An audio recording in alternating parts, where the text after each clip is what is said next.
So dear students, welcome back to our platform.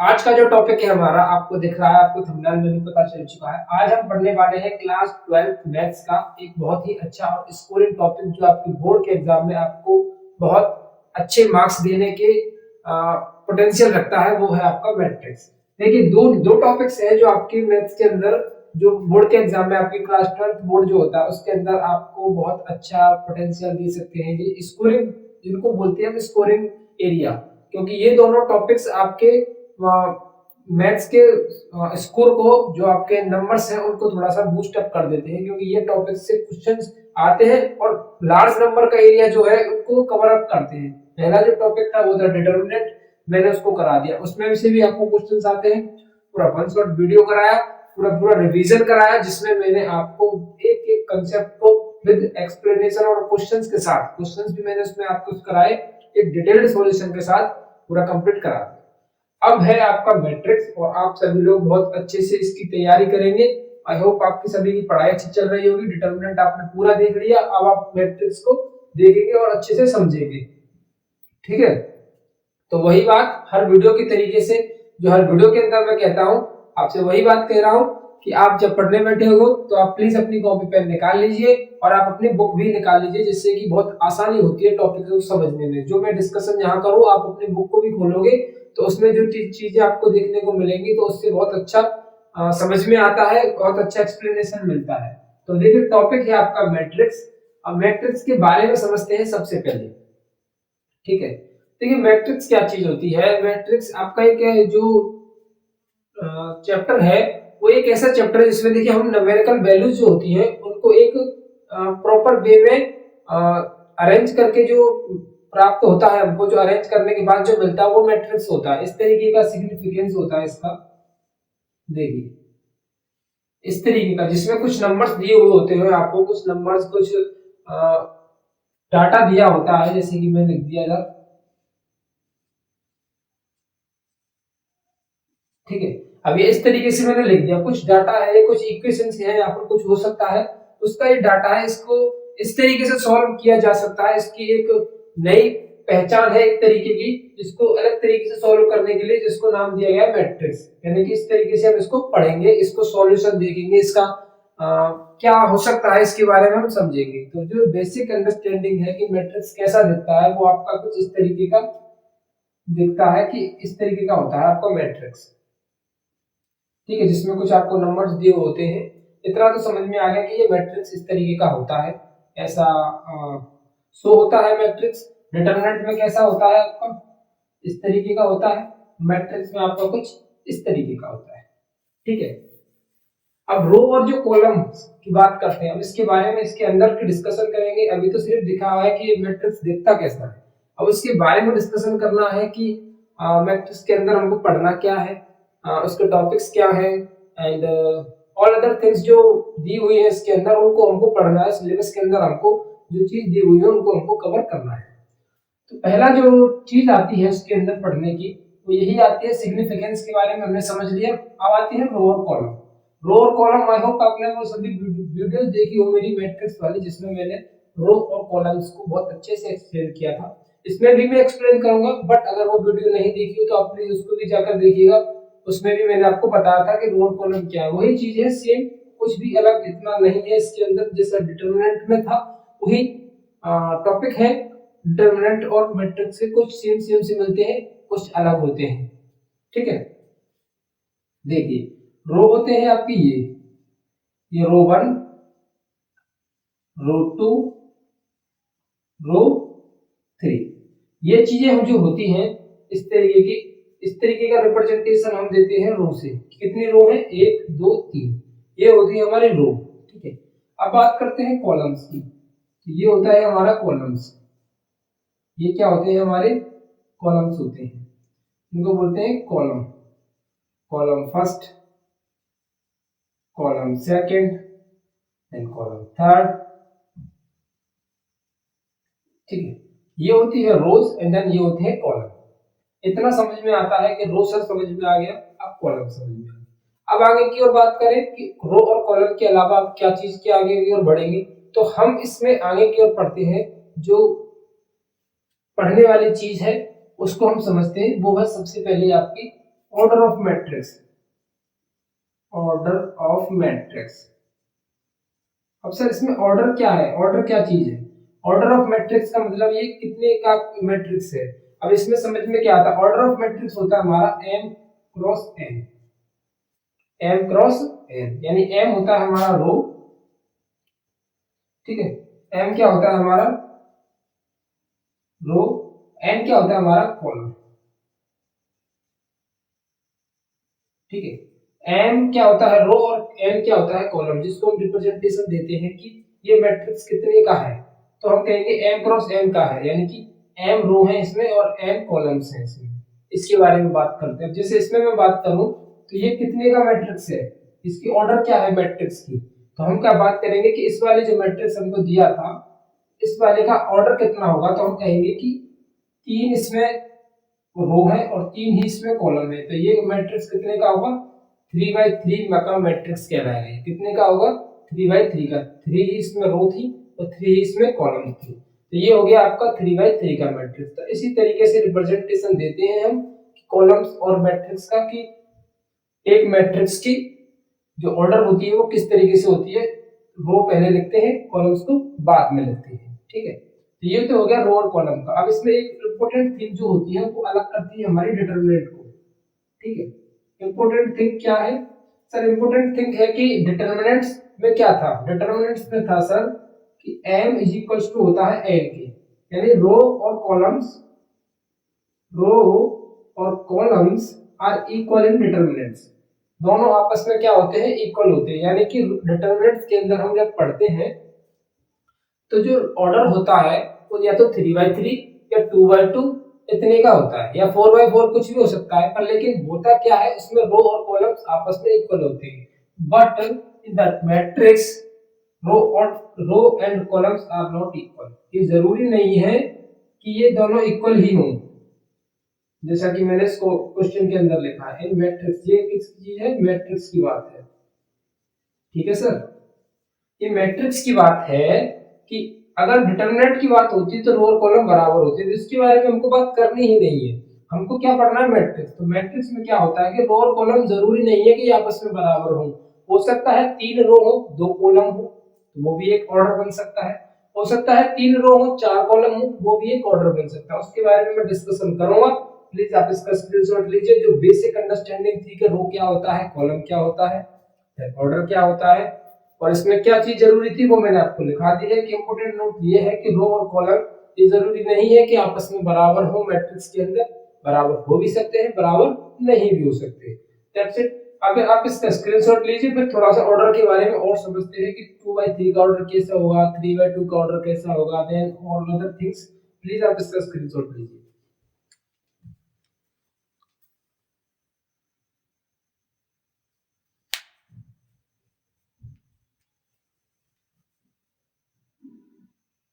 चलिए अब मैं थोड़ा सा इस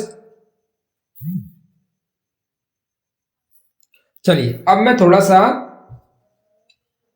इनके बारे में बताता हूं आपको कि ऑर्डर के ऑर्डर और जो ऑर्डर्स होते हैं, अभी फिलहाल तो हमने बात की थी कि एक 3/3 का ऑर्डर था जिसके मैट्रिक्स थी।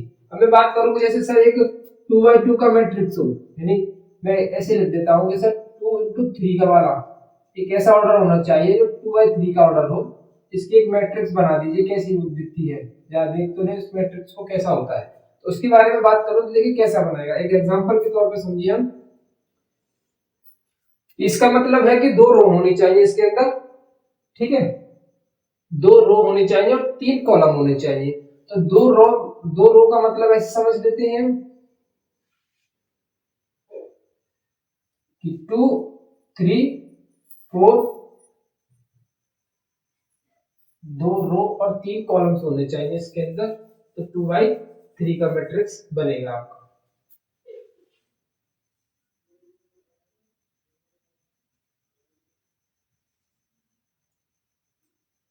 2 5 6 3 4 5 इस तरीके का एक एग्जांपल ले, ठीक है। तो ये क्या है आपका 2 रो है इसमें और 3 कॉलम है, वो आप ठीक से देख लीजिए। ये देखिए 2 रो हो जाएंगे ये वाले एक रो ऊपर और एक रो नीचे, और कॉलम्स कितने हो गए, 1 2 3। तो ये कैसा मैट्रिक्स है, 2/3 का, यानी सर दो दो रो है और 3 कॉलम्स है, तो 2/3 का मैट्रिक्स बन गया। तो आप जैसे भी जिस किसी के भी बारे में बात करता है कि इतने वाले इतने का ऑर्डर की तरफ उस तरीके का आप रिप्रेजेंटेशन दीजिए कि कैसा होगा, तो उसके बारे में हम बात बना सकते हैं, इसको उसको बात कर सकते हैं उसके बारे में कि ऐसा बन सकता है, ऐसी कोई प्रॉब्लम नहीं है कि ऐसा नहीं बन पाएगा। यानी इसके अंदर रो और कॉलम इक्वल हो या ना हो, इससे कोई फर्क नहीं पड़ता, ऐसा मैट्रिक्स बनाया जा सकता है।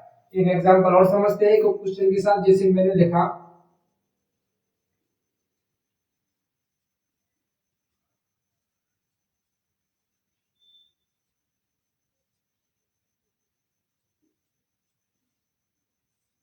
चलिए मैंने एक ये लिखा है, अब आप इसके ऑर्डर बताइए कि इसका ऑर्डर क्या है, इस मैट्रिक्स का ऑर्डर क्या होने वाला है। ठीक है, देखिए इस मैट्रिक्स का जो ऑर्डर है क्या होगा कि पहले हम देखते हैं इसमें रो कितनी है, तो सर 1 2 3 4 5, ये कितने रो है इसके अंदर, 5 रो है। अब सर कॉलम्स कितने हैं, सर 1 2 3 4, 4 कॉलम्स हो गए, यानी कि ये इसका मैट्रिक्स का डेटा जो ऑर्डर बनकर आया 5/4 का मैट्रिक्स है ये, यानी 5 रो है इसमें और 4 कॉलम्स है। तो आई होप आपको ये कॉलम्स और रो का जो बात है जो समझ में आ गई होगी अब तक तो, कि रो और कॉलम्स को हमको कैसे दिखाना है। यानी अगर कोई डायरेक्ट आपको मैट्रिक्स देता है आप उसके ऑर्डर बता सकते हो, या फिर आपको ऑर्डर देता है तो आप मैट्रिक्स भी बना सकते हो। ठीक है, चलिए तो इसमें इसको मैं रफ कर देता हूँ, आप आगे की ओर बढ़ते हैं अगले टॉपिक में अपने में।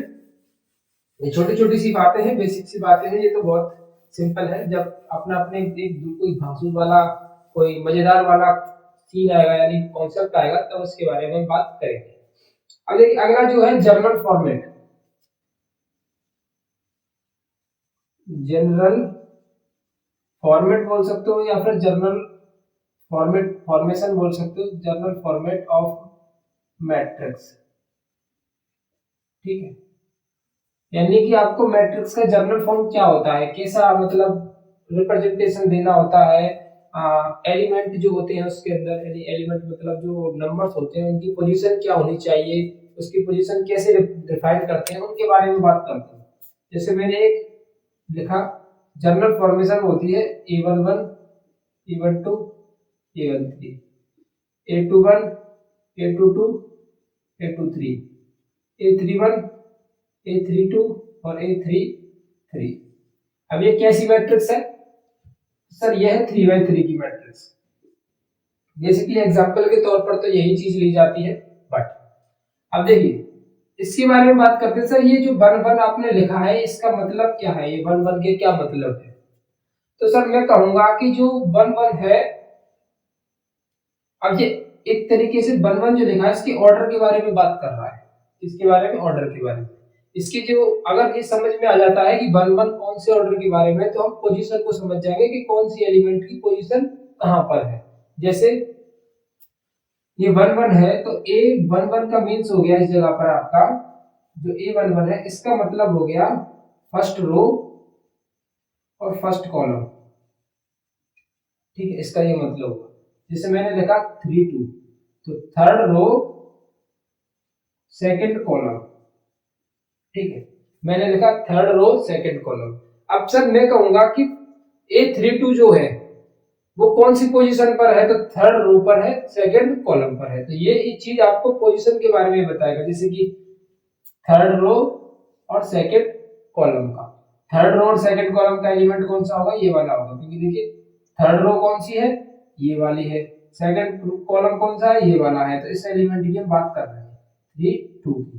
तो ये एक जनरल फॉर्मेशन है जो कि हमें किस चीज में ज्यादा फायदा करता है, किस चीज के बारे में हमको ज्यादा बताने की एक्सप्लेनेशन देता है, वो देता है आपको पोजीशन ऑफ एलिमेंट।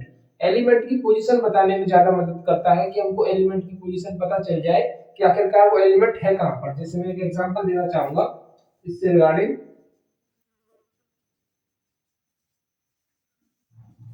जैसे ये क्वेश्चन है ये, ठीक है, अब मैं पूछूंगा सर कि इसमें आप इस मैट्रिक्स के एलिमेंट नंबर 7 जिसमें जो 7 लिखा हुआ है इसकी पोजीशन बताइए कि एलिमेंट जो 7 है इसकी पोजीशन आखिरकार है क्या, ये कौन सी जगह पर बिलोंग करता है। तो आप बोलोगे कि फर्स्ट रो है, फर्स्ट रो है ये, और कॉलम कौन सा है, थर्ड है। तो ये इसकी पोजीशन ये हो गई कि फर्स्ट रो में और कॉलम थर्ड में, यानी ये A1 3 पर बिलोंग करता है। देख लीजिए आप A1 3 पर ही आएगा ये, है नहीं।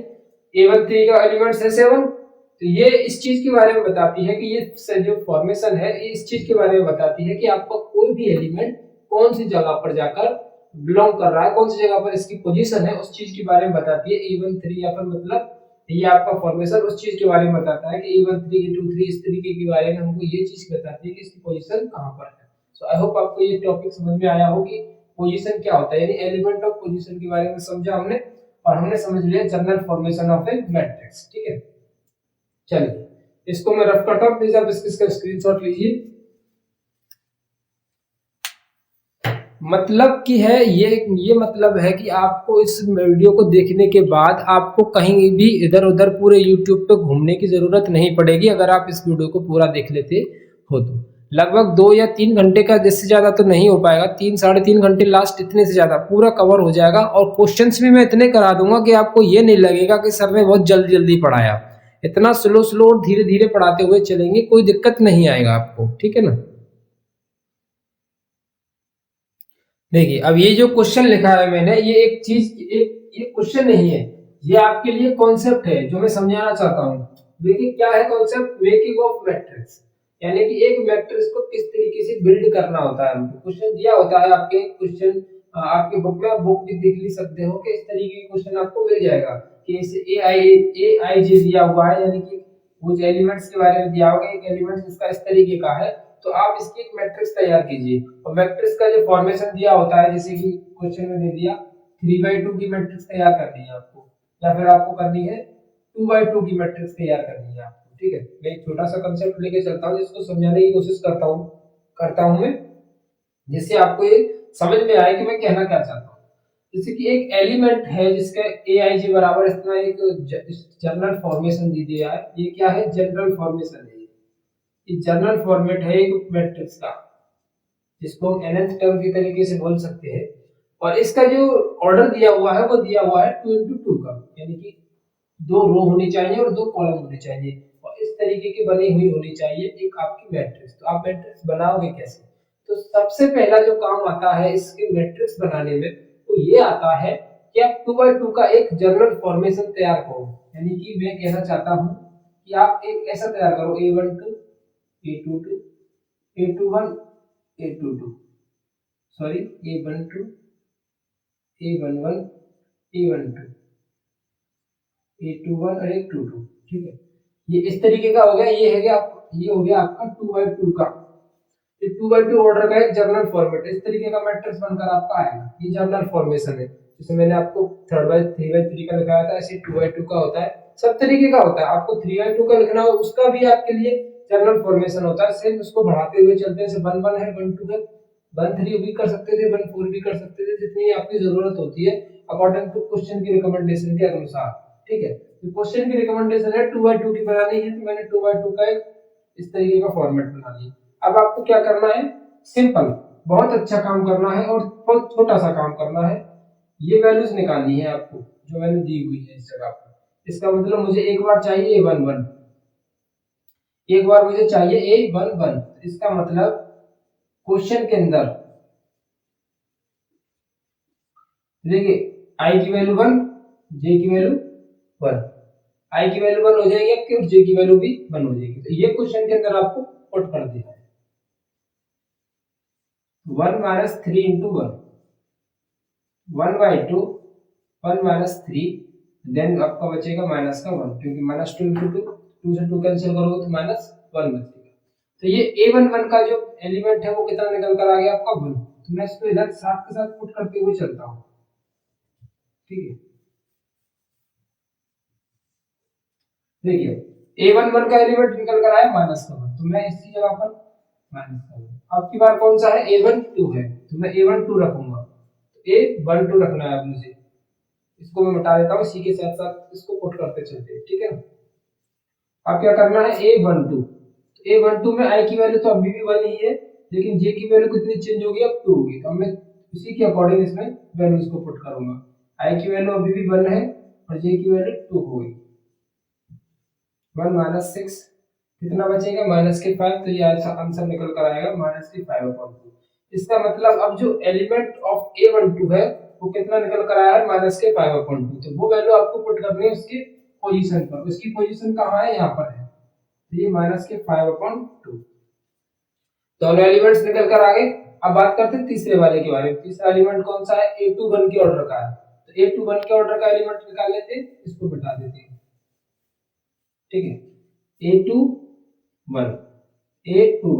तो A21 में अब देखिए पोजीशन चेंज हो गई, I की वैल्यू अब 2 हो गई इस जगह पर, J की वैल्यू अब आपकी 1 हो गई। तो I की वैल्यू 2 है, J की वैल्यू 1 है, तो इसको इस क्वेश्चन के अंदर पुट करेंगे। तो आपकी जो ये वैल्यूज निकल कर आ रही है वो फॉर्मेशन निकल कर आ रहा है 2/2 की ऑर्डर का मैट्रिक्स का, जिसके लिए एलिमेंट दिया था, जो जनरल फॉर्मेशन दिया था एलिमेंट का, वो था aij बराबर 1/2 i माइनस 3j। इसी के अकॉर्डिंग ये वैल्यूज निकल कर आ रही है। तो जो आंसर निकल कर आएगा फाइनल वो 2/2 का मैट्रिक्स होगा, जिसका nth टर्म जो है aij के अकॉर्डिंग ये होगा। अब i की वैल्यू है इसमें 2 और j की वैल्यू है इसमें 1, तो 1/2 2 माइनस 3 ये हो जाएगा माइनस का 1/2। तो मैं यहाँ पर लिखूंगा माइनस का 1/2। अब ये 2 1 हो गया, अब लास्ट रह गया है आपका 2 2, इसमें ये 2 2 भी पुट कर देते हैं, तो इसको मैं हटा देता हूँ। अब वैल्यू निकाल लेते हैं 2 और 2 की, 2 और 2। अब क्या है, i और j की वैल्यूज 2 और 2 है, इसका मतलब i की वैल्यू 2 है, j की वैल्यू भी 2 है, पुट कर देंगे क्वेश्चन के अंदर। 1/2 2 माइनस 6 बचेगा कितना माइनस के 4/2, देन आंसर माइनस के 2। अब आंसर है माइनस के 2, तो इसकी वैल्यू पोजीशन कहाँ है माइनस के 2, तो आपका आंसर ये होगा जो फाइनल निकल कर आएगा। ये जो 2/2 की मैट्रिक्स है वो इस तरीके से बनकर आएगी और ये आपका फाइनल आंसर होगा, ठीक है। चलिए, तो इस तरीके से करते हैं, आप प्लीज इसका स्क्रीनशॉट लीजिए, फिर थोड़ा सा आगे की ओर बढ़ते हैं क्वेश्चन की तरफ।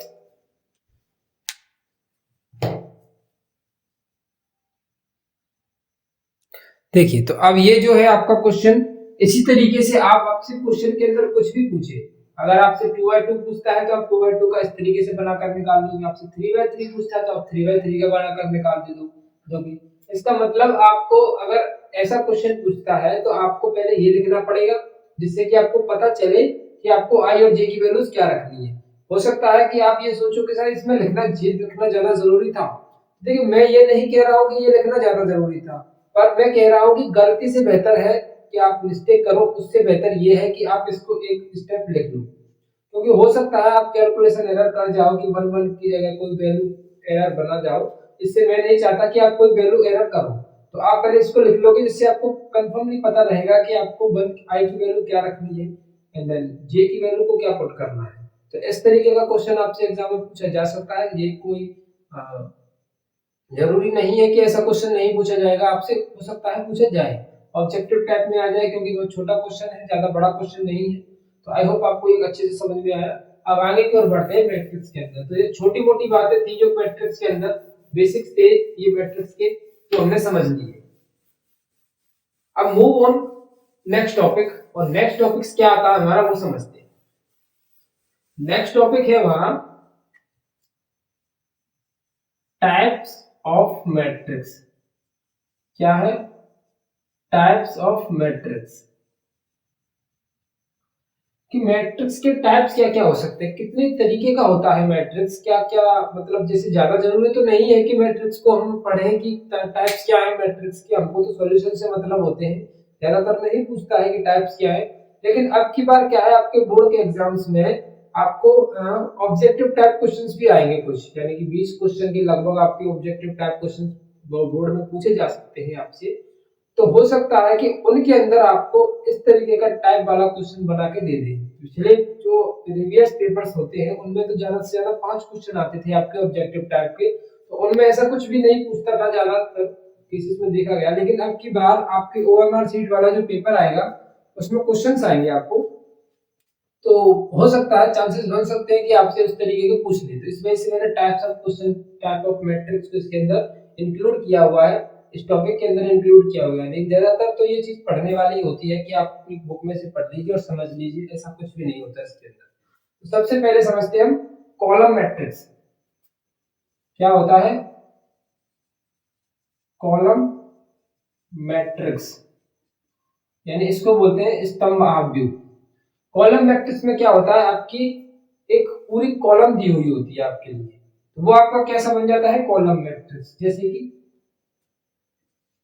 अब इसके अंदर में कुछ लिखाना है या फिर कोई आपकी डेफिनेशन, ऐसा कोई झंझट नहीं है इसके अंदर, मैं सीधा सीधा समझाते हुए चलूंगा। जैसे मैंने ये लिखा, अब ये बताइएगा क्या है? एक कॉलम ही तो है, इसमें कुछ भी तो नहीं है। यानी अगर एक कॉलम है पूरे मैट्रिक्स के अंदर, अगर आपके पास एक कॉलम है तो ये कॉलम मैट्रिक्स बन गया। ठीक है, सिंपल है कॉलम मैट्रिक्स। जैसे कि एक और एग्जांपल ले लूं, अगर आपको ये प्रॉब्लम है, ये क्या है? कॉलम मैट्रिक्स, यानी कि एक ही कॉलम है, एक से ज्यादा कॉलम नहीं होने चाहिए। एक ही कॉलम अगर होता है तो आपका वो कॉलम मैट्रिक्स के रिप्रेजेंटेशन में चला जाता है। अब प्रॉब्लम ये है सर, इसमें पूछा गया कुछ और, पूछा और भी तो कुछ पूछ सकता है। बताइए क्या पूछ सकता है? जब आप ये सोचने लग जाओगे क्वेश्चन को और कौन से तरीके से इसमें क्वेश्चन इंक्लूड किया जा सकता है, तब समझ लीजिए कि आप मैथ में आपका दिमाग चलने लग गया, आपका आईक्यू लेवल बढ़ गया। यानी क्वेश्चन के अंदर आप क्वेश्चन बना पाओ। समझ रहे हो? मैं ये नहीं कह रहा कि आप कर्तज्ञ बन जाओ, मैं ये नहीं कह रहा। देखिए मैं ये कह रहा हूं कि आप इस तरीके से सोचो कि क्वेश्चन अगर एग्जामिनर होता, मान के चलो कि आपने एक टॉपिक पढ़ लिया और आपको पता है अब ये टॉपिक कितना मेरे पे अच्छे तरीके से आता है। ठीक है, अगर आपसे कोई पेपर सेट करने के लिए कहे कि आप इस टॉपिक में से जो आपने पढ़ा है उसमें से एक बढ़िया सा, अच्छा सा, बढ़िया सा एक पेपर सेट करो, तो आप सोचोगे कि ये क्वेश्चन और कौन से तरीके से पूछा जा सकता है। अगर आप इतना सोचने लग जाओ कि कौन से तरीके से इस क्वेश्चन को और पूछ सकता है, यू विल डेफिनेटली, अगर आप इस तरीके से सोचने लग जाओगे तो यू डेफिनेटली कि आप इस टॉपिक के अंदर बहुत अच्छा समझ सकते हो, बहुत अच्छा स्कोर कर सकते हो। क्योंकि अगर आप ऐसा सोचने लग जाते हो तो अब जैसे इस क्वेश्चन में आपसे ऑर्डर पूछ ले, तो आप ऑर्डर क्या बताओगे? बताइए, आप ऑर्डर क्या बताओगे? तो आप सर ऑर्डर बताओगे कि इसमें रो कितनी है? 3, और कॉलम कितना है? सिर्फ एक। तो इसका ऑर्डर कितना हो गया? 3 क्रॉस 1, यानी इसमें रो 3 है, कॉलम 1 है। तो इसका मतलब कॉलम मैट्रिक्स के अंदर हमेशा ऑर्डर 3/1 का होता है। 3/1 वैल्यू चेंज हो सकती है, 4/1 भी हो सकती है, लेकिन m की वैल्यू, जो n की वैल्यू होती है वो हमेशा 1 ही रहेगी। ये तो होता है कॉलम मैट्रिक्स। अब ये कॉलम मैट्रिक्स है तो सर रो मैट्रिक्स भी हो सकता है, क्यों नहीं हो सकता? बिल्कुल भी हो सकता है। आपका अंदाजा एकदम सही है। आप कहोगे सर दिमाग चलने लग गया, तो आपने कॉलम मैट्रिक्स के बारे में बताया, हमने रो मैट्रिक्स के बारे में सोच लिया, बहुत अच्छे। अब देखिएगा सर, ये क्या है? सर कहोगे कि क्या है, ये नंबर से लिख दिया, इसमें आपने ब्रैकेट बना दीजिए, कैसे समझ में आ रहा है? क्योंकि मैट्रिक्स हो गया। सर ये मैट्रिक्स है, कैसा है सर? रो मैट्रिक्स है, क्योंकि इसमें सिर्फ एक ही मैट्रिक्स रो है, इसमें सिर्फ एक ही रो है। लेकिन कॉलम्स कितने हैं भाई, जरा बताओगे? 3 4 5 6, तो इसमें 6 कॉलम है, एक रो है, तो 1/6 का ऑर्डर बन गया इसका।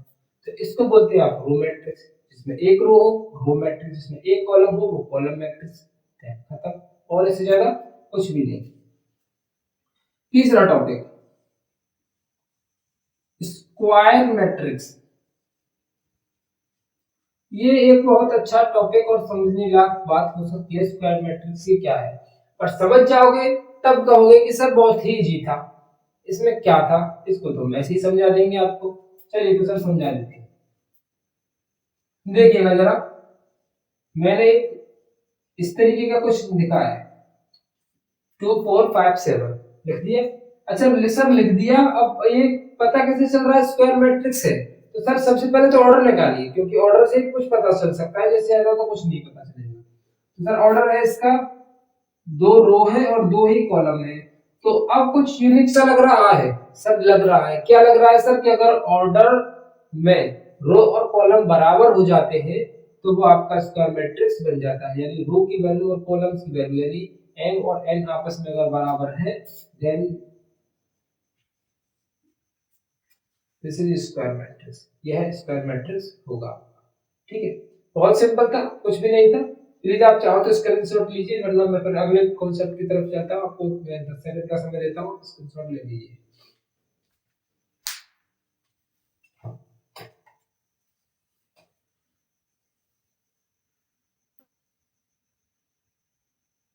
चलिए, अगला जो 4 नंबर वाला टाइप है वो क्या है, उसको समझते हैं सर। 4 नंबर वाला टाइप जो आता है उसका नाम है diagonal matrix. Sir diagonal matrix क्या चीज होती है? ये तो कुछ अजीब अजीब से नाम सुनाई पड़ रहे हैं, कुछ अलग सा ही लग रहा है। चलिएगा देखते हैं। ए बराबर अगर मैंने कुछ ऐसा लिख दिया,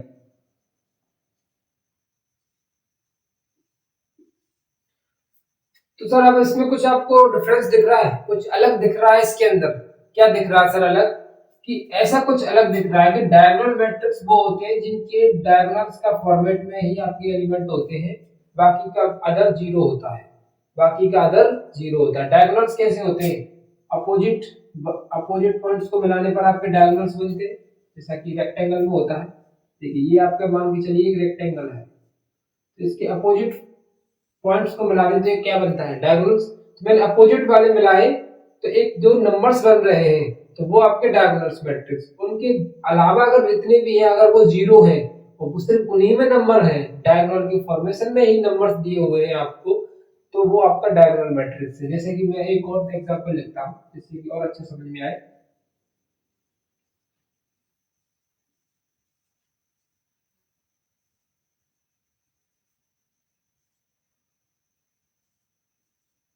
चलिएगा अब देखिए ये है।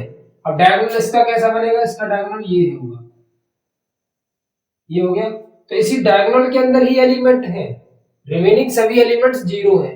इस डायगोनल के अंदर ही एलिमेंट्स अवेलेबल हैं, बाकी के सभी एलिमेंट्स आपके जीरो हैं। तो इस तरीके का जो मैट्रिक्स होगा उसको हम बोलेंगे ये डायगोनल मैट्रिक्स है। ठीक है, वेरी सिंपल।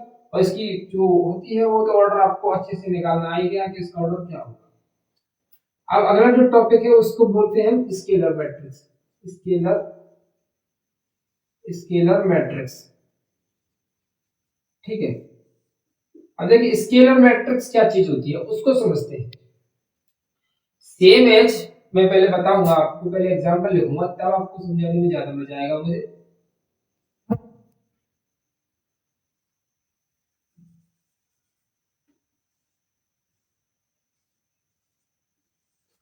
अब देखिएगा जरा, मैंने एक एग्जांपल लिखा है, क्या लग रहा है ये डायगोनल हो सकता है? क्या लगता है? ये डायगोनल हो सकता है, लेकिन सर इसको स्केलर मैट्रिक्स क्यों बोल रहे हैं? डायगोनल तो कर हो सकता है क्योंकि डायगोनल्स में एलिमेंट्स हैं, ये जरूरी तो नहीं है। लेकिन इसका अदर एक नाम और दे दिया मैंने, इसका नाम दे दिया स्केलर। अब स्केलर क्यों दिया इसके बारे में कुछ बात है। इसके बारे में बात ये है कि अगर ये डायगोनल मैट्रिक्स तो है ही, लेकिन अगर एलिमेंट्स जो दिए हुए होते हैं डायगोनल्स के अंदर अगर भी दोनों आपस में बराबर है तो उनको फिर हम डायगोनल ना बोलकर स्केलर मैट्रिक्स के नाम से बोलेंगे। जैसे इसमें क्या था, अलग अलग थे लेकिन थे डायगोनल्स की फॉर्मेट में, लेकिन इसमें डायगोनल्स की फॉर्मेट में ही होंगे लेकिन दोनों क्या होंगे? इक्वल।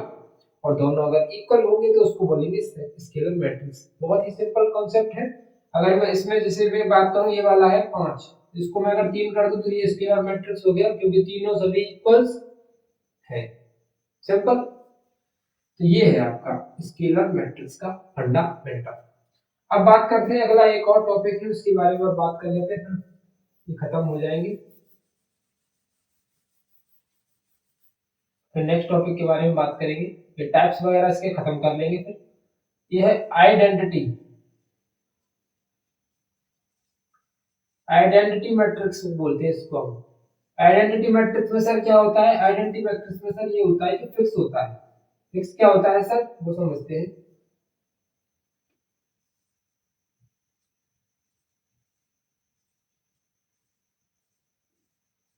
आइडेंटिटी मैट्रिक्स में सर डायगोनल्स के अंदर सिर्फ और सिर्फ एक होता है, इससे ज्यादा कुछ भी नहीं होगा।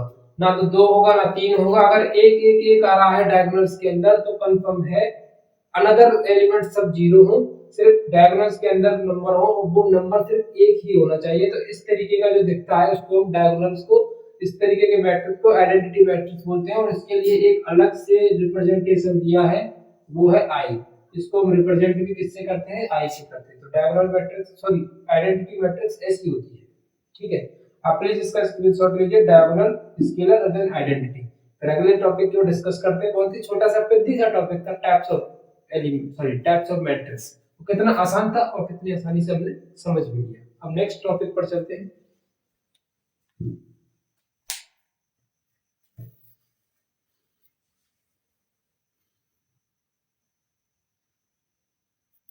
चलिए, एक और टॉपिक है आपका इक्वालिटी ऑफ मैट्रिक्स, इसको और समझ लेते हैं। इक्वालिटी ऑफ मैट्रिक्स क्या चीज होती है?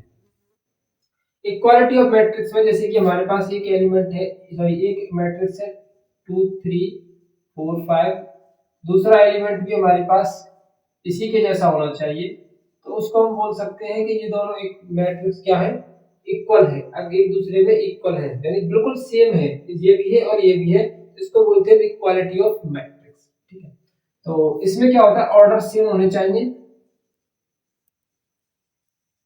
और क्या होना चाहिए, और एलिमेंट सेम होने चाहिए,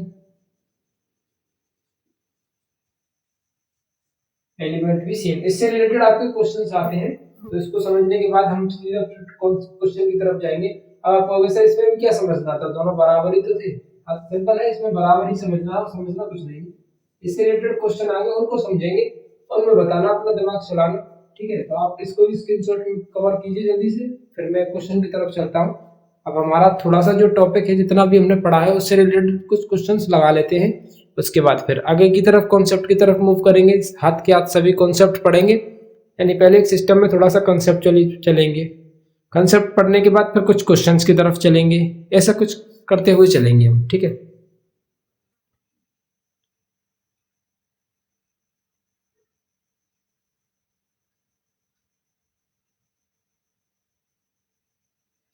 देखिए ये क्वेश्चन लिखा है मैंने, आई होप आपको ये शायद नहीं दिख रहा है, मुझे लगता है ऐसा, इधर ऊपर की तरफ, मैं इसको दोबारा लिख देता हूँ।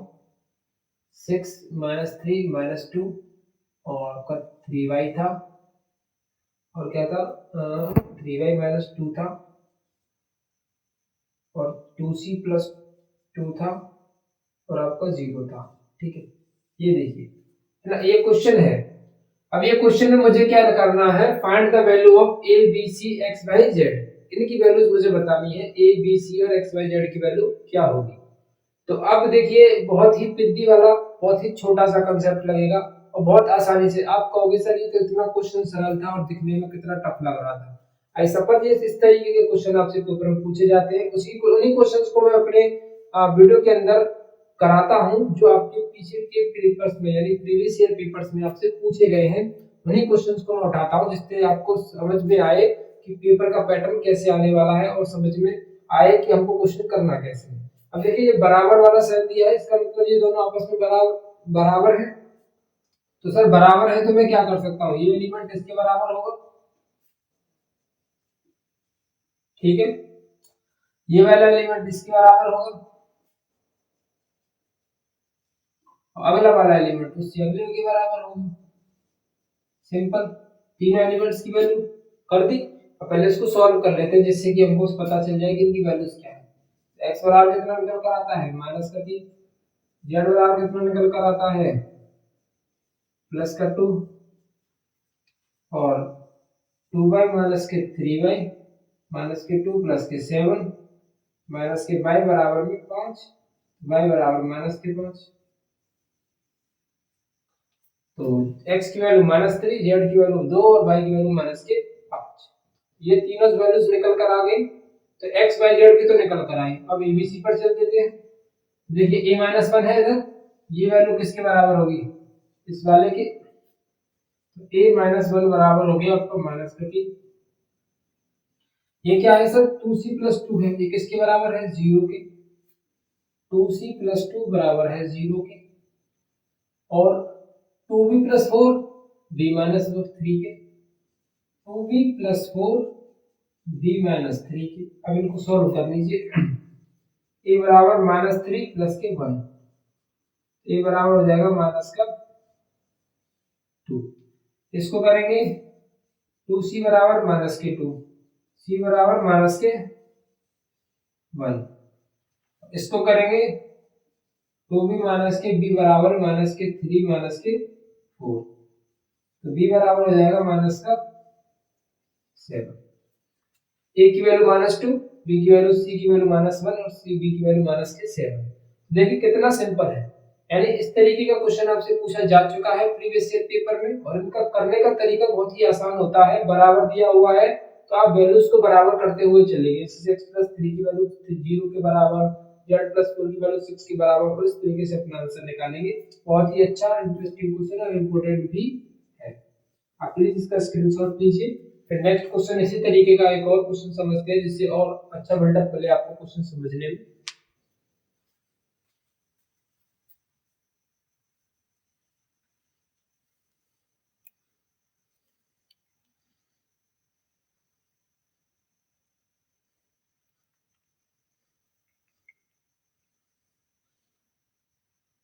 चलिए, अब ये क्वेश्चन है आपके आपके सामने।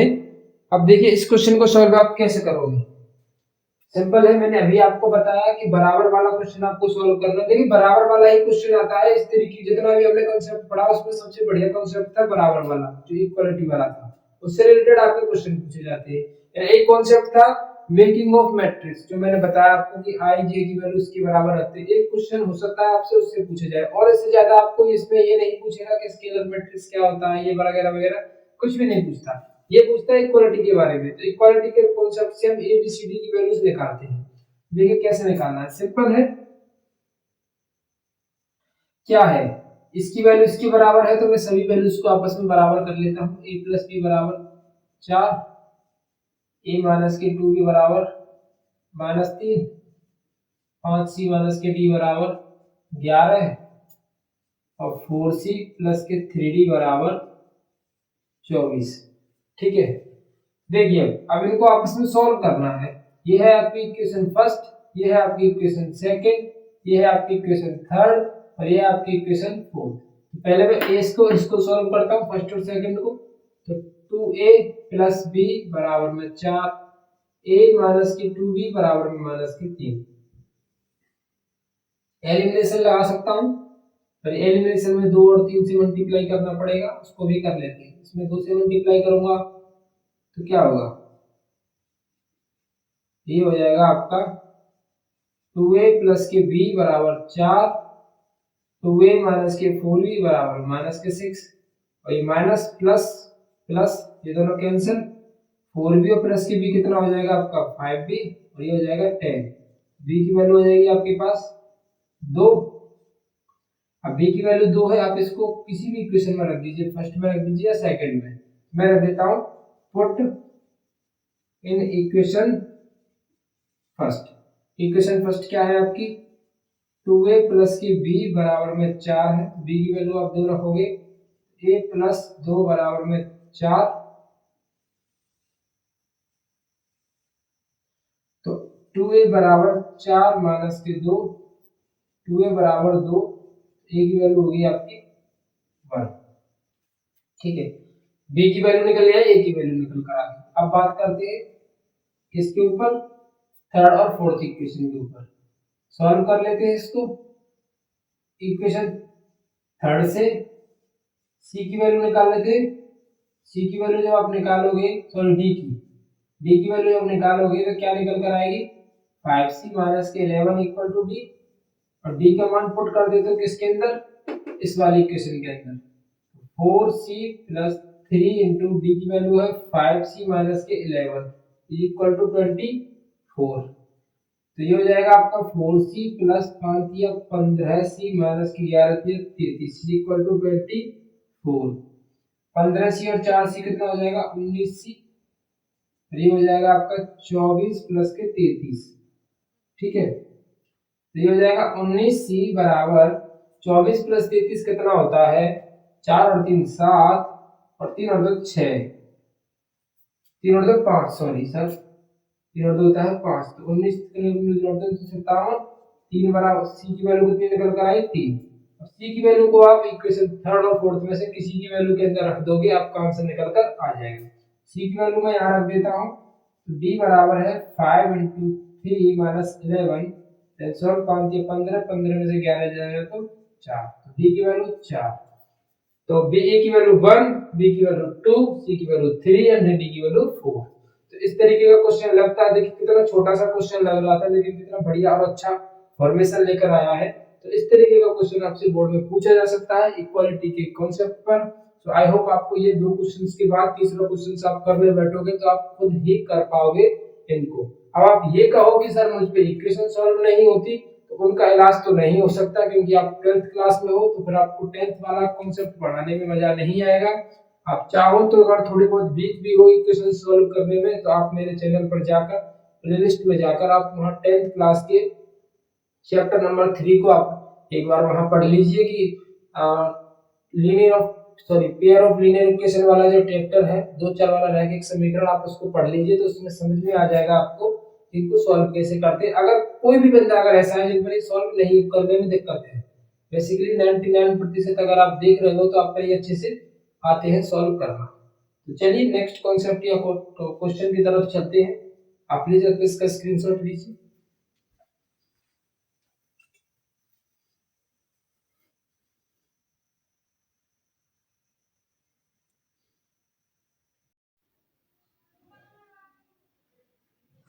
चलिए नेक्स्ट टॉपिक क्या है हमारा, नेक्स्ट टॉपिक है एडिशन ऑफ मैट्रिक्स। ठीक है, अब इसको देखते हैं कि एडिशन ऑफ मैट्रिक्स क्या होती है, इसको समझते हैं। एडिशन ऑफ मैट्रिक्स वैसे ज्यादा इतना टफ टॉपिक नहीं है, ये बहुत ही ज्यादा छोटा सा कॉन्सेप्ट है एडिशन ऑफ मैट्रिक्स, इसको समझते हैं। जैसे हमारे पास मान लीजिए कि एक मैट्रिक्स है 1 2 3 4, ठीक है। एक हमारे पास एक मैट्रिक्स है 1 2 3 4, एक है हमारे पास 2 4 6 8, ये दो मैट्रिक्सेस हैं हमारे पास, एक ए और एक बी। ठीक है, अब इन दोनों मैट्रिसेस को हमको क्या करना है, ऐड करना है। तो फाइंड करना है हमको, क्या फाइंड करना है, find the value a plus B, find the value of a plus B. इसका मतलब इन दोनों को हमको जोड़ना है। ये एडिशन भी हो सकता है, सब्सट्रैक्शन भी हो सकता है, सब्सट्रैक्शन, ठीक है, सब्सट्रैक्शन भी हो सकता है, एडिशन भी हो सकता है। तो एडिशन ऑफ मैट्रिक्स है, सब्सट्रैक्शन ऑफ मैट्रिक्स, में दोनों कर लेता हूं इसके साथ साथ, जिसमें दोनों टॉपिक आपको समझ में आ जाए। अब देखिए एडिशन ऑफ मैट्रिक्स में इन दोनों को हमको ऐड करना है। सिंपली जो ऐड करने का तरीका है उसी को हमको फॉलो करना है, और उसमें इससे ज्यादा हमको कुछ भी नहीं करना है। तरीका क्या होना चाहिए, जैसे मैं आपको बताता हूं इसके साथ क्या। देखिए a प्लस बी करना है हमको, तो a प्लस बी में आपको जो जिस पोजीशन वाला एलिमेंट है, जो जिस पोजीशन वाला एलिमेंट है वो उसी के साथ ही ऐड होगा। ऐसा नहीं है कि आप a11 को a12 के साथ ऐड कर दो। a11 का पोजीशन वाला एलिमेंट है तो आपको a11 वाले के साथ ही ऐड करना है। इट मींस ये वाला फर्स्ट है, फिर आप इस वाले फर्स्ट के साथ ऐड करोगे, कितना हो जाएगा 1 और 2 कितना हो जाएगा 3। ये वाला है तो आप इस वाले के साथ ऐड करोगे, कितना हो जाएगा 7। सेम है 6 और 2 8, 4 और 8 12। तो न्यू जो मैट्रिक्स निकल कर आती है प्लस करने के बाद 3 7 8 12 ये निकल कर आएगी। सेम है अगर हम माइनस की बात करें, हम यानी सब्सट्रैक्शन की बात करते हैं, तो सब्सट्रैक्शन की बात क्या होनी चाहिए कि इसमें से माइनस किया जाएगा। तो 1 में से 2 को माइनस करोगे तो -1, 3 में से 4 को माइनस करोगे तो भी -1, 2 में से 6 को माइनस करोगे -4, 4 में से 8 को माइनस करोगे -4। ये हो गया आपका एडिशन, देन ये हो गया आपका सब्ट्रैक्शन। ठीक है, बहुत ही ज्यादा सिंपल है, ज्यादा टफ टॉपिक नहीं है। एक बार एडिशन करना है और आपको एक बार सब्ट्रैक्शन करना है। बहुत ही छोटा सा सीधा टॉपिक है कि हाउ एडिशन मैट्रिक्स का एडिशन कैसे करते हैं और सब्ट्रैक्शन कैसे करते हैं। बहुत ही सिंपल सा टॉपिक है, प्लीज आप इसका स्क्रीनशॉट लीजिए। फिर चलते हैं मल्टीप्लिकेशन की तरफ। मल्टीप्लिकेशन आपका बहुत अच्छा टॉपिक है। दो तरीके से मल्टीप्लिकेशन किया जाता है मैट्रिक्स के अंदर। अब हम देखेंगे कि कौन कौन से हो सकते हैं वो दो टॉपिक।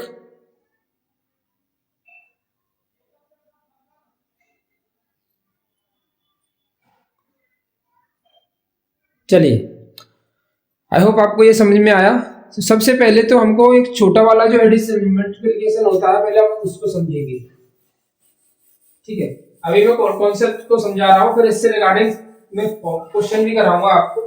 ये छोटे छोटे कॉन्सेप्ट हैं तो इसमें ऐसे ज्यादा कुछ नहीं है कि क्वेश्चंस कराऊं उसके साथ के साथ। ठीक है, देखिए आप मल्टीप्लिकेशन देखते हैं। मल्टीप्लिकेशन में क्या हो सकता है, एक तो तरीका ये है कि मल्टीप्लिकेशन का या एक मैट्रिक्स का पूरा एक कंप्लीट दूसरे मैट्रिक्स के साथ मल्टीप्लाई कीजिए।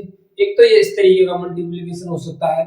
एक या फिर एक सेपरेट नंबर का मल्टीप्लाई करना हो आपको एक पूरे मैट्रिक्स के साथ, एक उस तरीके का हो सकता है आपसे। देखिए क्या होगा, जैसे फॉर एग्जांपल मैं क्वेश्चन लिख देता हूं।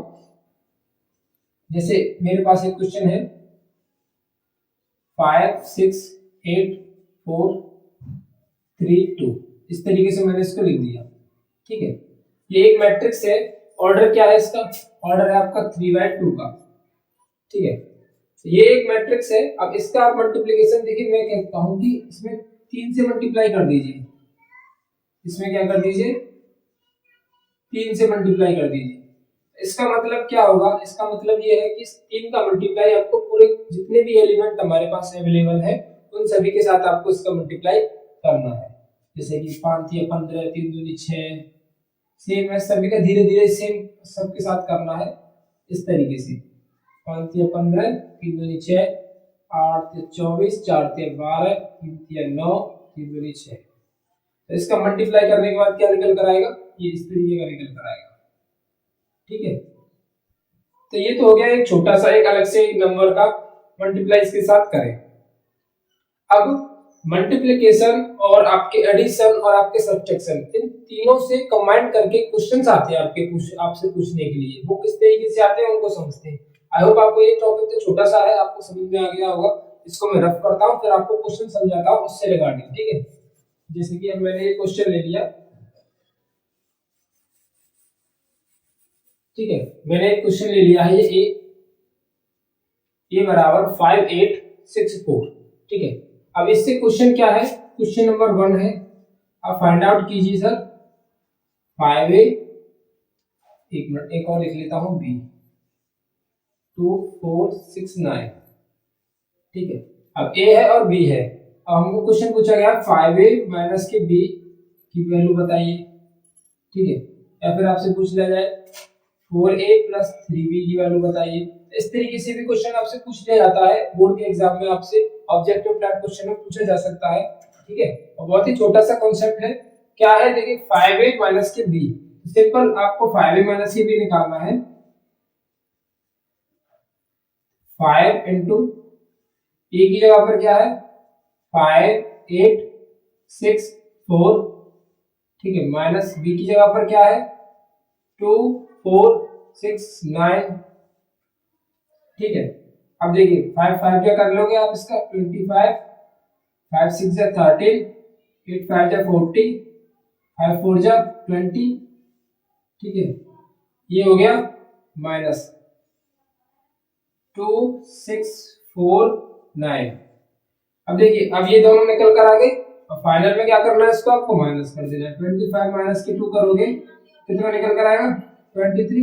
30 में से माइनस 6 करोगे तो आपका आएगा 24। 40 में से 4 गुना करोगे तो 36। 20 में से 9 करोगे तो 11। तो फाइनल जो आंसर निकल कर आया, हमारे पास क्वेश्चन था ए और बी। क्वेश्चन पूछा गया 5a माइनस के बी, तो आप 5a माइनस के बी सॉल्व करोगे तो आंसर निकल कर आया 23, 24, 36 और 11। इस तरीके से भी आपको इस पर मल्टीप्लिकेशन और आपके एडिशन और सब्ट्रैक्शन पर इस तरीके का छोटा सा कॉन्सेप्ट आपसे पूछा जा सकता है। तो बहुत ही अच्छा तरीके से पूछा जाएगा और बहुत ही अच्छा कॉन्सेप्ट है। आप आई होप आप इसको पूरा कंप्लीटली समझने के बाद इससे जितने भी आपसे क्वेश्चन पूछे जाएंगे आप उनको अच्छी तरीके से बना पाओगे। ठीक है, इस तरीके इसको क्वेश्चन को भी करोगे तो सब तरीके से करोगे। 4 इंटू ए की जगह पर क्या लिखोगे? 5 8 6 4 प्लस 3, बी की जगह पर लिखोगे 2 4 6 9। इसका मल्टीप्लाई करोगे तो 5 4 जा 20, 6 4 जा 24, 8 4 जा 32, 4 4 जा 16 प्लस 3 2 जा 6, 6 3 जा 18, 4 3 जा 12, 9 3 जा 27। आप क्या करना है? इसके अंदर फाइनली ऐड करना है, आप इसको ऐड कर दोगे, ये हो जाएगा 26, ये हो जाएगा आपका 42, ये हो जाएगा आपका 44, ये हो जाएगा आपका कितना? 7 और 6 13 क्या सर 1 2 3 1 4। इसका कितना आंसर आएगा? इस तरीके। तो इस तरीके से आपको एडिशन, सब्ट्रैक्शन और मल्टीप्लिकेशन थे ऐसा क्वेश्चन भी आपसे पूछा जा सकता है। सो आई होप आपको ये समझ में आया बहुत अच्छे से। आप प्लीज इसका स्क्रीनशॉट लीजिए, फिर नेक्स्ट क्वेश्चन की तरफ मूव करते हैं।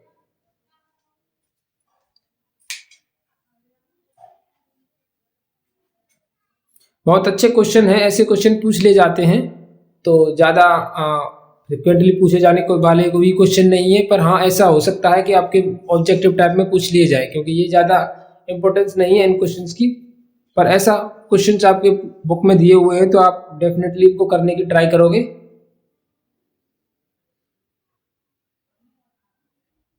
देखिए अब ये एक जो टॉपिक है बहुत ही ज्यादा इम्पोर्टेंट टॉपिक है, मोस्ट इम्पोर्टेंट कह सकते हो आप इसको, मोस्ट इम्पोर्टेंट। ठीक है, मैट्रिक्स के अंदर ये जान है, ये समझ लीजिए आप। ठीक है, क्योंकि मल्टीप्लिकेशन ऑफ मैट्रिक्स आना आपके लिए बहुत ज्यादा इम्पोर्टेंट है। मैट्रिक्स से रिलेटेड आपको मल्टीप्लिकेशन पूछ सकता है और पूछता भी है क्वेश्चन के अंदर, तो बहुत अच्छे से और धीरे धीरे समझते हुए चलेंगे, कोई भी वीडियो को स्किप नहीं करेगा इस पॉइंट के बाद में, क्योंकि बहुत ही अच्छा टॉपिक है ये, तो आप प्लीज इसको समझिएगा, समझेंगे। देखिए पहले मैं लिख देता हूँ कि एक एग्जांपल के तौर पर एक क्वेश्चन लिखता हूँ, 2 4 6 3। ठीक है, इधर लिख देता हूँ मैं 6।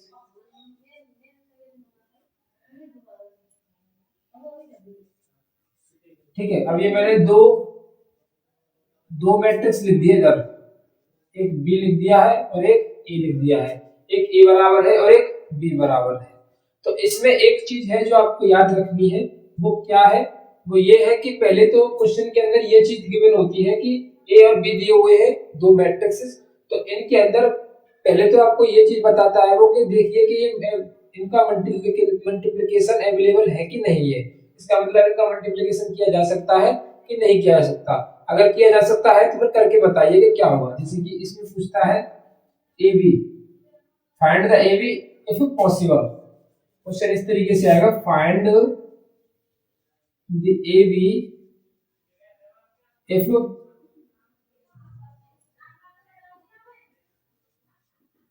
पॉसिबल। अगर ये पॉसिबल है तो आप प्लीज ए बी को बताइए क्या होगा। तो देखिए इसकी पॉसिबिलिटी को आपको कैसे चेक करना है, तो सबसे पहले आपको इनके ऑर्डर चेक करने हैं कि इसके ऑर्डर क्या है। ठीक है, इस वाले के ऑर्डर कितने हैं, इस वाले का ऑर्डर है 2/2, 2 रो है और 2 ही कॉलम है। इस वाले का ऑर्डर कितना है, 2 रो है और 3 कॉलम है। तो अब देखिए इसमें आपको क्या चीज चेक करनी है, ये पीछे पीछे वाले ये वाले जो है, ठीक है, जिनका यानी आप जो आगे लिखा हुआ है ए बी लिखा हुआ है तो ए आगे और बी पीछे है, तो ए बी लिखा हुआ है तो ए बी वाले के कॉलम और बी वाले के रो से ए वाले के कॉलम अगर बी वाले के रो अगर आपस में इक्वल हैं तो आप इसका मल्टीप्लिकेशन कर सकते हो, अगर इक्वल नहीं है तो आप इसका मल्टीप्लिकेशन नहीं कर सकते। फॉर एग्जांपल अगर ये इस तरीके से लिखा होता 3 into 2, तो देखिए ये इधर 2 आ रहा है ये 3 आ रहा है, तो बराबर नहीं है तो इसका मल्टीप्लिकेशन अवेलेबल नहीं होता। अगर ये 3/2 का क्या होता, 3/2 की ऑर्डर होती, लेकिन ऑर्डर किसकी है आपकी, ऑर्डर है आपकी ये 2/3 की, 2 रो है और 3 कॉलम्स है, तो इसका मतलब इसका मल्टीप्लिकेशन अवेलेबल है क्योंकि 2 और 2 आपस में बराबर है, ये यानी इसका पहले वाले का आपका कॉलम दूसरे वाले के आपके रो आपस में बराबर है, तो इसका मतलब आप इसका मल्टीप्लिकेशन संभव कर सकते हो, यानी इसका मल्टीप्लिकेशन आप कर सकते हो। लेकिन अगर मैं यही बात कहूं कि बी अवेलेबल होगा कि नहीं होगा, बताइए सर, ए भी तो इसमें पॉसिबल है, अब बी ए पॉसिबल होगा कि नहीं, लेकिन बी वाले की ऑर्डर कितनी है 2 into 3, बी वाले का कितना ऑर्डर है 2 into 3 है, ए वाले का कितना ऑर्डर है 2 into 2 है। तो अब देखिए इसमें ये वाले आपस में बराबर है, एक 3 आ रहा है और एक 2 आ रहा है, इसका मतलब इसका बी ए पॉसिबल नहीं है, सिर्फ पॉसिबल क्या है ए है। तो सबसे पहले तो आप पॉसिबिलिटी चेक करोगे, पॉसिबिलिटी कैसे चेक करते हैं आई होप आपको समझ में आ गई है। पहले वाले के कॉलम और दूसरे वाले के रो अगर आपस में बराबर है तो पॉसिबल होंगे, अगर आपस में बराबर नहीं है तो पॉसिबल नहीं होंगे। ठीक है, ये चीज तो समझ में आती है कि ये दोनों आपस में पॉसिबल है। अब मल्टीप्लिकेशन करना कैसे इसको भी और हम समझ लेते हैं। चलिए, तो ए और बी का मल्टीप्लिकेशन करना है तो पहले आप लिखोगे इधर 2 4 6 3, इधर लिखोगे 4 2 6 4 6 4। ठीक है, अब देखिए मल्टीप्लिकेशन कैसे करना है, सिंपल धीरे धीरे समझते हुए चलेंगे। आपको जितना आप इधर की ओर बढ़ोगे, जितना आप इधर बढ़ोगे उतना आपको नीचे की ओर आना पड़ेगा, सेम जितना आप इधर की ओर चलो, जैसे मैं 2 किया तो इधर 4 आएगा, फिर इधर मैं 6 की तरफ आया तो इधर नीचे की तरफ आना पड़ेगा मुझे, समझते हुए चलेंगे।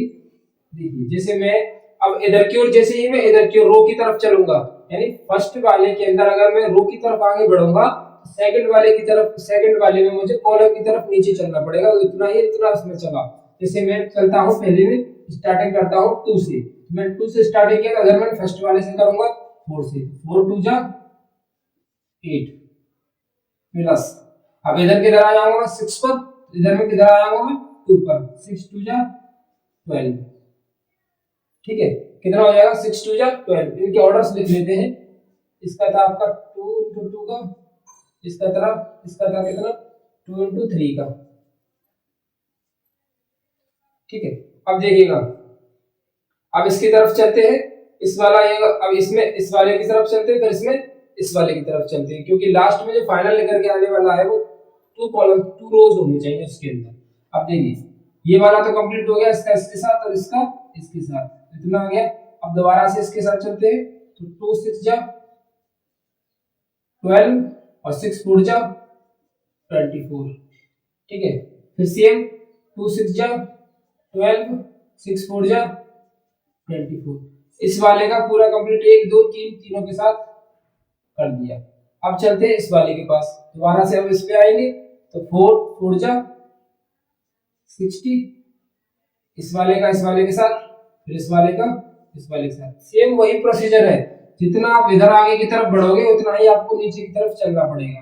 4 4 जा 60, 3 2 जा 6, 4 6 जा 24, 4 3 जा 12, 4 6 जा 24, 4 3 जा 12। अब क्या करना है, इनको सबको ऐड कर दीजिए जिस तरीके से दिखाया गया था। 12 और 8 कितना, 12 और 8 कितना होता है आपका 20, 16 और 6 कितना होता है 22, 24 और 12 तो 36, और ये कितना हो जाएगा 12 12 36, और ये भी 36 और ये भी 36। तो फाइनल कितना निकल कर आया, ये वाला, इसका पूरा ए और बी का मल्टीप्लिकेशन कितना निकल कर आया, ये वाला। अब सर ए और बी का मल्टीप्लिकेशन निकल कर तो आ गया, अब ए और बी की ऑर्डर कितनी हो जाएगी, ए और बी की सर ऑर्डर है, इधर मैं लिख देता हूं अगर आपको नहीं दिख रहा है, 20 22 36 36 36 और 36। अब सर नया जो हमारा ए और बी करने के बाद नया मैट्रिक्स जो बनकर आया है उसकी ऑर्डर कितनी है, ऑर्डर है इसकी 2/3 की, 2 रो है 3 कॉलम है, ठीक है। अब इसको हम डायरेक्ट, क्या हम इसको डायरेक्ट पता कर सकते हैं कि इसकी ऑर्डर कितनी आने वाली है, बिल्कुल पता कर सकते हैं, बिना मल्टीप्लिकेशन किए। क्या आप इसको पता लगा सकते हो कि ये ऑर्डर कितनी आएगी, तो सर बिल्कुल कर सकते हैं। कैसे करोगे, देखिए पहले तो हमको ये चीज पता कैसे चलती है कि गुणा होगा, गुणा करना यानी मल्टीप्लिकेशन करना इसमें संभव है, इन दोनों से पता चलता है कि ये दोनों आपस में बराबर हो जाते हैं। तो जो बचता है 2 और 3 वो हमारा फाइनल ऑर्डर बनकर आ जाता है, 2 और 3 जो फाइनल ऑर्डर बनकर आ जाते हैं, यानी जो 2 और 3 जो बच जाता है ना वो हमारा मल्टीप्लिकेशन के बाद वाली मैट्रिक्स का ऑर्डर होता है, 2 और 3। सो आई होप आपको ये समझ में आया। एक दो क्वेश्चन और करते हैं जिससे कि और अच्छे से कॉन्सेप्ट क्लियर हो आपका मल्टीप्लिकेशन का, आपके 3/3 वाली मैट्रिक्स का करेंगे जिससे कि और अच्छा समझ में आएगा। आप प्लीज इसका स्क्रीनशॉट लीजिए। देखिए ज्यादा बड़ा टॉपिक कॉन्सेप्ट नहीं है, थोड़ा सा कंफ्यूजिंग पेयर है, और ये कंफ्यूजिंग पेयर आपका तब खत्म होगा तब आप इसकी प्रैक्टिस करते हो, यानी मल्टीप्लिकेशन करने की आप ज्यादा से ज्यादा प्रैक्टिस करोगे कि 2 4 10 5 20 25 मल्टीप्लिकेशन अगर आप कर लेते हो तो प्रैक्टिस में आ जाएगा कि हाँ इसका कैसे करना है, नहीं तो आप कंफ्यूज हो जाओगे किसका किससे मल्टीप्लाई करूं, किसका किससे मल्टीप्लाई नहीं करूं। सो आई होप आपने स्क्रीनशॉट ले लिया। अब मैं एक दो क्वेश्चन और एक्सप्लेन करता हूं जिससे कि और अच्छे से समझ में आ जाए ये टॉपिक। मल्टीप्लिकेशन समझ में आना बहुत ज्यादा इंपॉर्टेंट है आपके लिए, इस वजह से मैं और क्वेश्चंस लेता हूं, समझाने की कोशिश करता हूं, ठीक है। जैसे देखिए एक मैंने लिया ए है 3 4 6 4 8 2 5 4 3, एक मैंने ले लिया बी है 6 4 9 3 4 3 6 4 3। देखिए इस तरीके से मैंने ले लिया इसको, ये ए है और ये बी है।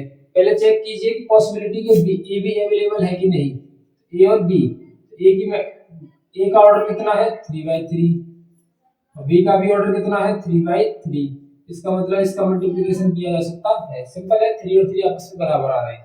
तो ए और बी कर लेते हैं इसका। 3 4 6 4 8 2 5 4 3 और 6 4 9 3 4 3 6 4 3। अच्छा इसका मल्टीप्लिकेशन कर दीजिए, बिल्कुल करते हैं, देखिएगा। मैंने क्या कहा आपसे, जितना आप रो में इधर चलोगे उतना ही आपको कॉलम में नीचे आना पड़ेगा। बस इतना अगर आपके समझ में आ गया कि मैं कहना क्या चाहता हूँ, कि जितना आप रो में उधर चलने वाले हो उतना ही आप कॉलम में नीचे की तरफ चलते हुए चलिए। यानी कि अगर फर्स्ट टर्म में हो रो की में, यानी अगर रो के फर्स्ट एलिमेंट के साथ कर रहे हो आप कोई भी ऑपरेशन यानी मल्टीप्लिकेशन, अगर रो के फर्स्ट एलिमेंट के साथ हो तो कॉलम के फर्स्ट एलिमेंट के साथ, अगर रो के सेकंड एलिमेंट के साथ हो तो कॉलम के सेकंड एलिमेंट के साथ, रो के थर्ड एलिमेंट के साथ हो तो कॉलम के थर्ड एलिमेंट के साथ। यानी एक एक आगे की तरफ अगर रो में बढ़ोगे तो एक एक कॉलम में भी आप नीचे की तरफ डाउन होगे। इससे क्या है, आपको अच्छे से समझ में आएगा कि ये क्वेश्चन होगा कैसे। जैसे मैं 3 पर हूं तो इधर मुझे आना होगा 6 पर। फर्स्ट की बात चल रही है, फर्स्ट रो है तो फर्स्ट कॉलम आएगा। 3 है, 6 3 जा कितना 18 और 4 4 जा, अब सेकंड पर आए तो सेकंड इधर आ जाएगा 16 और ये 5 9 जा 45। इस वाले के साथ हो गया पहले कॉलम के साथ, अब इस वाले का सेकंड कॉलम के साथ। 3 3 जा 9 4 4 जा 16 5 3 जा 15। फर्स्ट रो का अब सेकंड कॉलम के साथ भी हो गया, अब की बार थर्ड कॉलम के साथ, एक एक करके तीनों के साथ। 6 3 जा 18 4 4 जा 16 5 3 जा 15। फर्स्ट रो का फर्स्ट सेकंड थर्ड तीनों कॉलम्स के साथ फर्स्ट सेकंड थर्ड। अब आ जाइए इस पर, अब इस सेकंड रो का first second third, third row का फर्स्ट सेकंड थर्ड, तीनों के साथ अलग अलग करते हुए चलेंगे।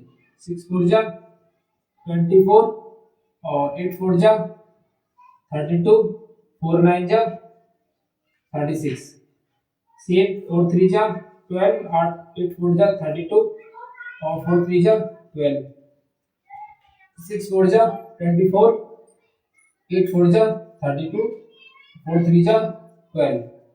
ठीक है, अब ये सेकंड रो का तीनों कॉलम्स के साथ हो गया। अब थर्ड रो का तीनों कॉलम्स के साथ कर लेते हैं। 6 6 जा 36 4 2 जा 8 3 9 जा 27 6 3 जा 18 4 2 जा 8 3 3 जा 9 6 6 जा 36 4 2 जा 8 3 3 जा 9। सभी का मल्टीप्लिकेशन कंप्लीट। अब फाइनल क्या रह गया इसका, जोड़ना। तो इसको जोड़ लीजिए। 4 5 11 11 और 8 कितना होता है 19 9 कैरी आएगा 1 1 और 1 2 और 1 3 और 4 7 79। सेम इसको जोड़ लीजिए। 15 दूनी 30 और 1 31 31 और 9 कितना होता है 40। 15 दूनी 30 और 1 31 31 और 18 कितना होता है आपका 31 और 18, ये हो गया आपका 49। 31 और 18 49 हो गया, 31 और 18 49 ही होगा शायद, 49 हो गया। अब इनको ऐड करोगे आप 6 और 2 8 8 और 2 8 और 4 12 2 कैरी आएगा 1 3 3 4 9 3 3 6 6 और 2 8 8 8 और 1 9 92। सेम है इसको 12 दूनी 24 24 और 32 कितना होता है 2 2 4 2 6 और 3 और 1 4 और 1 5 2 2 4 2 4 8 3 और 1 4 और 4 और 2 6 और ये कितना हो जाएगा आपका 7 और 7 14 15 15 और 6 कितना होता है 21 1 कैरी 2 2 2 4 3 7 71 और ये 18 9 दिन 18 9 30 27 27 और 8 कितना होता है आपका 35 और इसको ऐड कर लेंगे अब 9 चौक 36 9 पंजे 45 45 और 8 कितना होता है 53। तो इसका मल्टीप्लिकेशन कितना आ रहा है फाइनल ये निकल कर आ गया। थोड़ा सा टाइम लगता है, कैलकुलेटिव हो जाता है ये थोड़ा सा प्लस माइनस मल्टीप्लिकेशन, लेकिन फाइनल आंसर आपका इस तरीके से निकल कर आएगा। फाइनल आंसर का भी मैट्रिक्स का ऑर्डर कितना होगा, 3/3 का होगा। सो आई होप आप मल्टीप्लिकेशन करना तो आप पे अच्छी तरीके से आ गया। और अगर थोड़ा बहुत आपको डाउट बचता है तो आप प्लीज थोड़ा सा वीडियो को रिवाइंड कर लीजिएगा, जिससे कि आपको अच्छे से समझ में आ जाए टॉपिक में आखिर बात क्या है। प्रैक्टिस से आप क्वेश्चन करोगे तो प्रैक्टिस से भी आपकी और क्लियरेंस निकल कर आएगी। ठीक है, इस तरीके से करते हैं आप मल्टीप्लिकेशन को। प्लीज इसका स्क्रीनशॉट लीजिए।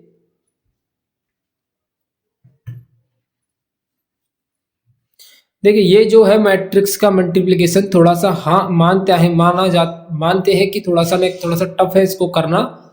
इसका मल्टीप्लिकेशन में बच्चे थोड़ा सा कंफ्यूज हो जाते हैं, लेकिन आप प्रैक्टिस करते हो तो कोई भी कंफ्यूजन आपके पास नहीं बचेगी, इट्स माय प्रॉमिस। अगर आप वीडियो पूरा देख लेते हो और कंफ्यूजन तो बिल्कुल बचने वाली आपके पास बिल्कुल भी नहीं है, ये तो आप श्योर हो। चलिए नेक्स्ट टॉपिक है आपका ट्रांसपोज ऑफ मैट्रिक्स, यानी मैट्रिक्स का ट्रांसपोज क्या होता है, इसको कैसे कैसे निकालते हैं, क्या चीज होती है उसको समझते हैं। जैसे कि फॉर एग्जांपल मान लीजिए कि हमारे पास ट्रांसफर ऑफ मैट्रिक्स में क्या होता है, जैसे हमारे पास एक मैट्रिक्स है ए 2 4 6 9 3 4 6 4 3, इस तरीके का एक मेरे पास एक मैट्रिक्स है। तो अब इसका क्या है, ट्रांसपोज निकालिए। ट्रांसपोज बहुत ही ज्यादा छोटा सा पेदी सा टॉपिक है, बहुत ही सरल।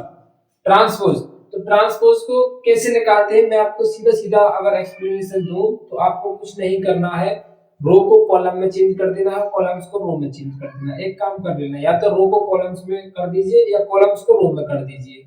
अगर आप ऐसा करते हो तो जो फाइनल आपके पास मैट्रिक्स निकल कर आती है वो आपकी ट्रांसपोज बन जाती है। जैसे अब देखिए इसमें रो है ये वाली, अब इनको मैं कॉलम्स में बना देता हूँ। कॉलम्स में कैसे करोगे, कुल मिला के मेरे कहने का मतलब ये है जो लेटे हुए हैं, जो लेटे हुए फॉर्मेट में, यानी कि जो आड़े आड़े कहते हैं ना, उसको आड़ा कैसे बोलते हैं, इस तरीके से बोलते हैं ना, जो लेटे हुए होता है। तो जो लेटे हुए वाले फॉर्मेशन में है उनको खड़ा करने वाले फॉर्मेशन में कर दीजिए, आपका आंसर बन जाएगा। लेटे हुए हैं आपके 2 6 6, इसका खड़ा कर दिए तो इसको मतलब इस तरीके से बना दीजिए 2 6 और 6, ये हो जाएगा 4 9 और 4, मिल जाएगा 3 4 और 3। ठीक है, तो ये क्या बनकर आएगा आपका, ये बनकर आएगा आपका ए डैश। ए डैश मींस आपका ट्रांसपोज ऑफ मैट्रिक्स। क्या निकल कर आया, ट्रांसपोज ऑफ मैट्रिक्स। इस तरीके से आप ट्रांसपोज ऑफ मैट्रिक्स को निकाल देते हो, बहुत ही सिंपल टॉपिक। ठीक है, आई होप आपको समझ में आया हो। बहुत ही सिंपल है, देखिए कॉलम्स को रो में, रो को कॉलम्स में चेंज कर दोगे, ट्रांसपोज ऑफ मैट्रिक्स बनकर आ जाए। तो ये है आपका ट्रांसपोज ऑफ मैट्रिक्स।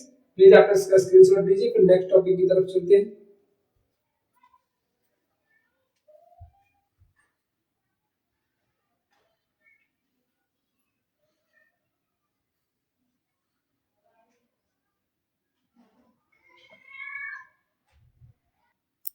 देखिएगा अब symmetric and skew symmetric matrix क्या होती है ये।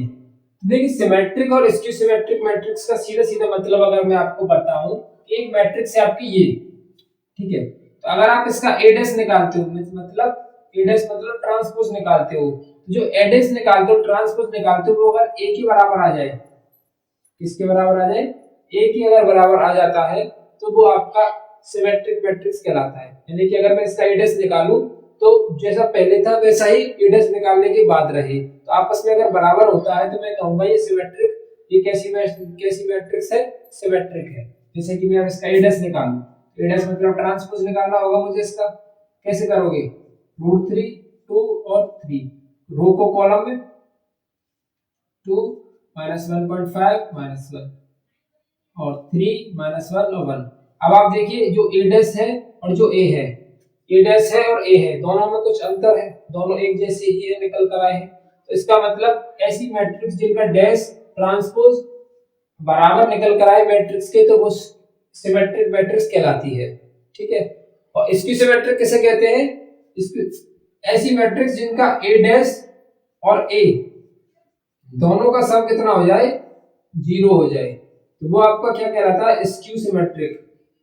क्या कहलाता है, स्क्यू सिमेट्रिक मैट्रिक्स। ठीक है, अगर ट्रांसपोज और मैट्रिक्स का सम अगर 0 आता है तो वो आपकी स्टियोसिमेट्रिक हो जाएगी। अगर आपका एक और ए डैश आपके दोनों बराबर आते हैं तो वो आपकी सिमेट्रिक मैट्रिक्स हो जाएगी। ठीक है, चलिए तो देखिए, अब वैसे तो फिलहाल मैट्रिक्स का पूरा टॉपिक अभी खत्म नहीं हुआ है। अभी आपकी ऑब्व्यू विधि यानी कि जो मैट्रिक्स वाला मेथड होता है और एक क्रैमर रूल होता है जिसमें हम ए इनवर्स को निकालते हैं, वो अभी रह गए हैं इसके अंदर, अभी उनको कराना बाकी है। लेकिन मैं इसी वीडियो के अंदर इन दोनों चीजों को नहीं कराना चाहता क्योंकि भी थोड़े से बड़े टॉपिक हैं, उनको एक्सप्लेनेशन के लिए टाइम चाहिए और समझाने के लिए थोड़ा सा वक्त चाहिए उसको, जिससे कि आपको अच्छे से समझ में आ सके, क्योंकि वो बहुत ही इंपॉर्टेंट टॉपिक है, पेपर में पूछे जाते हैं। तो मैं उनको एक सेपरेट वीडियो के अंदर समझाऊंगा जिसमें आपको अच्छे से समझ में आ सके। पूरा इतना बड़ा वीडियो नहीं खींचना चाहता क्योंकि अब तक आप धीरे धीरे पढ़ते हुए 1-1.5 घंटे का, लगभग 1 घंटे से ऊपर जा चुका है सेशन। तो आप थोड़ा सा आप बोरिंग फील करो, जिससे कि आप फिर उसके बाद फिर आप थोड़ा सा बड़ा टॉपिक, इंपॉर्टेंट टॉपिक आए फिर उसको आप समझने में स्किप कर दो, तो मैं नहीं चाहता कि वो टॉपिक वीक हो जाए। इसलिए इसको यहीं पर खत्म करते हैं, इस मैट्रिक्स वाले सेशन को। अगले वीडियो के अंदर उन दोनों टॉपिक्स को वो बहुत अच्छे से एक्सप्लेन करने वाला हूं, तो उस वीडियो को देखना मिस ना करें। इसलिए इसका यहीं पर एंड करते हैं। तो मिलते हैं अगले वीडियो में जिसमें हम ए इनवर्स निकालने वाले हैं, क्रैमर रूल और आपकी आव्यू विधि वाले और क्रैमर विधि वाले कॉन्सेप्ट से। सो गाइस, ये टॉपिक तो यहाँ पर मैट्रिक्स वाला यहीं पर खत्म होता है। आई होप आपको बहुत अच्छे से एक्सप्लेनेशन के साथ क्लियरली समझ में आया। अगर आपको समझ में आया तो प्लीज वीडियो को लाइक करके ना मत जाइएगा। मिलते हैं अगले वीडियो में, तब तक के लिए धन्यवाद।